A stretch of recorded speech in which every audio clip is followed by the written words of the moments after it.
आकाशवाणी गोरखपुर से प्रादेशिक समाचार।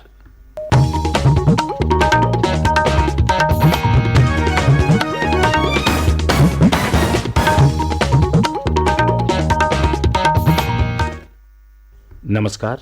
समाचार बुलेटिन के साथ मैं वेद प्रकाश पाठक। पहले मुख्य समाचार।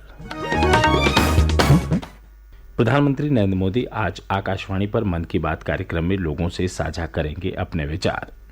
मुख्यमंत्री योगी आदित्यनाथ ने कल सुल्तानपुर जिले में 316 करोड़ रुपए लागत की कई विकास परियोजनाओं का किया लोकार्पण और शिलान्यास।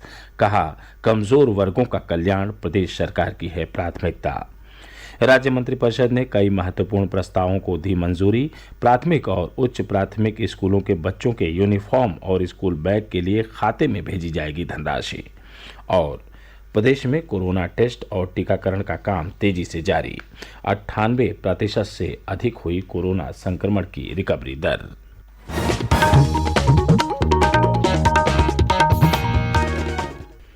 अब समाचार विस्तार से। प्रधानमंत्री नरेंद्र मोदी आज सुबह 11 बजे आकाशवाणी से मन की बात कार्यक्रम में अपने विचार साझा करेंगे। मासिक रेडियो कार्यक्रम की यह 82वीं कड़ी होगी।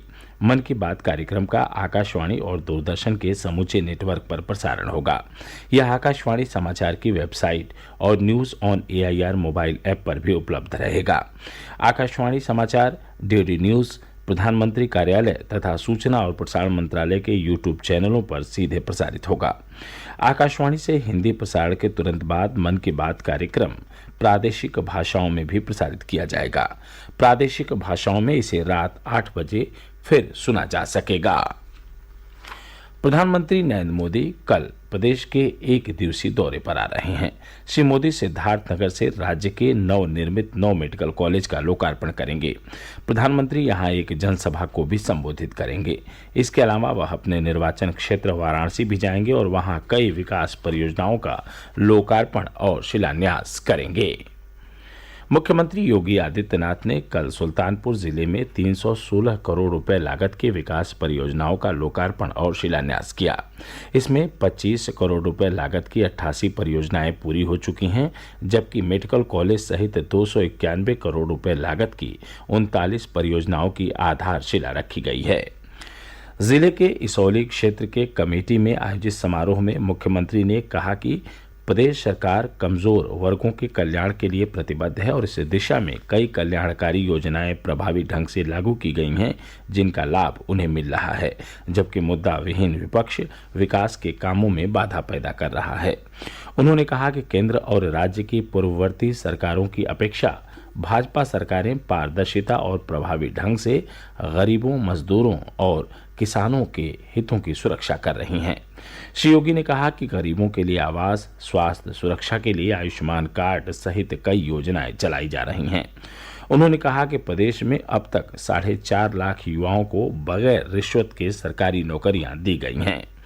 मुख्यमंत्री ने कहा कि प्रदेश में सरकारी जमीनों पर अवैध रूप से काबिज लोगों के विरुद्ध न सिर्फ कड़ी कार्रवाई की जा रही है, बल्कि उन जमीनों को खाली कराया जा रहा है ताकि वहां जरूरतमंद लोगों को मकान बनाकर दिया जा सके।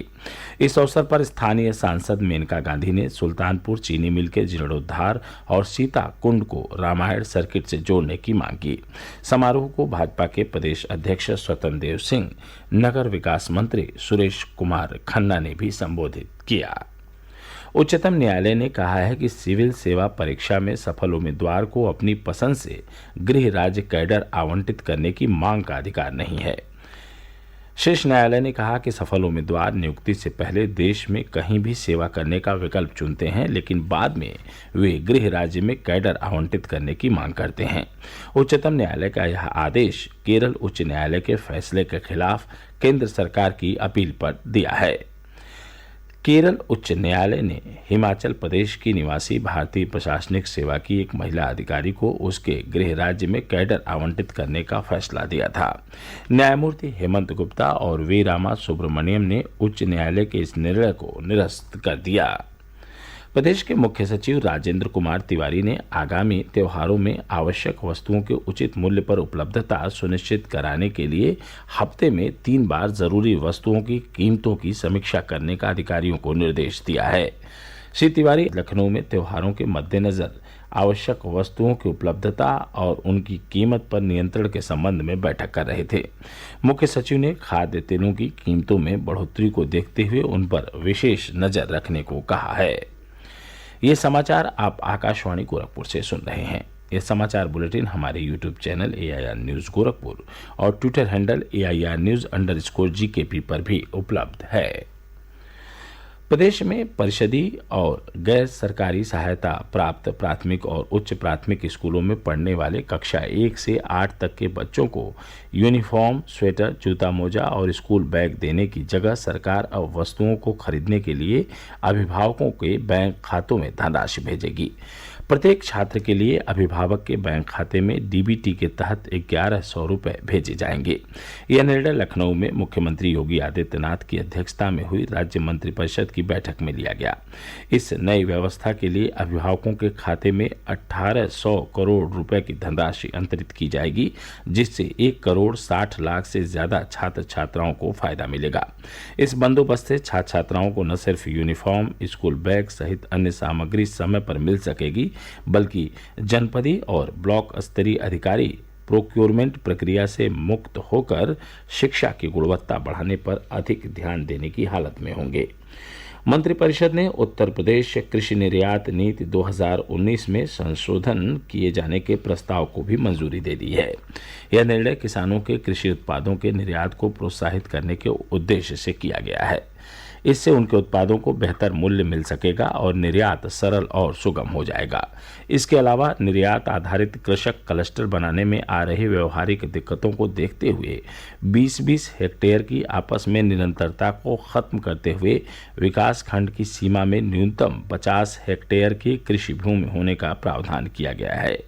इससे कृषि समूहों को क्लस्टर आधारित प्रोत्साहन लाभ समय से सुलभ होंगे। प्रदेश में कृषि उत्पादों के निर्यात को प्रोत्साहित करने के लिए उत्तर प्रदेश कृषि निर्यात नीति 2019 लागू है। प्रदेश के कृषि मंत्री सूर्य प्रताप शाही ने कल पीलीभीत में बाढ़ प्रभावित इलाकों का हवाई सर्वेक्षण किया। बाद में अधिकारियों और जनप्रतिनिधियों के साथ बैठक कर बाढ़ राहत कामों की समीक्षा की। श्री शाही ने अधिकारियों को सभी बाढ़ प्रभावितों के मकान, पशु और फसल के नुकसान का सर्वेक्षण कराकर उन्हें जल्द से जल्द क्षतिपूर्ति दिए जाने का निर्देश दिया। उन्होंने बताया कि बाढ़ पीड़ितों का हाल मालूम करने के लिए मुख्यमंत्री योगी आदित्यनाथ जल्द ही जिले का दौरा कर सकते हैं। इस दौरान क्षेत्रीय विधायकों बाबूराम पासवान, संजय सिंह गंगवार और किशन लाल राजपूत ने बाढ़ पीड़ितों की अन्य समस्याओं की तरफ कृषि मंत्री श्री शाही का ध्यान दिलाने के साथ साथ अतिशीघ्र मुआवजा दिलाने की मांग की। प्रदेश में कोविड टेस्ट और टीकाकरण का काम तेजी से जारी है। इस बीच मुख्यमंत्री योगी आदित्यनाथ ने कोरोना संक्रमण से बचाव और उपचार की व्यवस्थाओं को निरंतर सक्रिय और मजबूत रखने के निर्देश दिए हैं। राज्य में एक दिन पूर्व 1,74,160 कोविड टेस्ट किए गए। अब तक राज्य में 8,23,19,000 से अधिक कोविड टेस्ट किए जा चुके हैं। टीकाकरण अभियान के तहत एक दिन पूर्व तक 12,44,49,000 लोगों को कोरोना वैक्सीन डोज लगाई जा चुकी है। इनमें 9,54,00,000 से ज़्यादा लोगों को वैक्सीन की पहली डोज, जबकि 2,90,00,000 से ज़्यादा लोगों को टीके की दोनों खुराक दी जा चुकी है। राज्य में कोरोना संक्रमण की रिकवरी दर इस समय 98.7% है। एक दिन पूर्व कोरोना संक्रमण के 13 नए मामले सामने आए। वर्तमान में राज्य में कोरोना के मात्र 94 सक्रिय केस हैं। अलीगढ़, अमरोहा, बदायूं, बलरामपुर, बाराबंकी, बहराइच, इटावा, रायबरेली, सीतापुर, सोनभद्र और उन्नाव सहित 43 जिलों में कोविड का एक भी मरीज नहीं है। और अंत में इस बुलेटिन के मुख्य समाचार एक बार फिर। प्रधानमंत्री नरेंद्र मोदी आज आकाशवाणी पर मन की बात कार्यक्रम में लोगों से साझा करेंगे अपने विचार। मुख्यमंत्री योगी आदित्यनाथ ने कल सुल्तानपुर जिले में 316 करोड़ रुपए लागत की कई विकास परियोजनाओं का किया लोकार्पण और शिलान्यास। कहा, कमजोर वर्गों का कल्याण प्रदेश सरकार की है प्राथमिकता। राज्य मंत्रिपरिषद ने कई महत्वपूर्ण प्रस्तावों को दी मंजूरी। प्राथमिक और उच्च प्राथमिक स्कूलों के बच्चों के यूनिफॉर्म और स्कूल बैग के लिए खाते में भेजी जाएगी धनराशि। और प्रदेश में कोरोना टेस्ट और टीकाकरण का काम तेजी से जारी। 98% से अधिक हुई कोरोना संक्रमण की रिकवरी दर। इसके साथ ही प्रादेशिक समाचारों का बुलेटिन समाप्त हुआ। नमस्कार।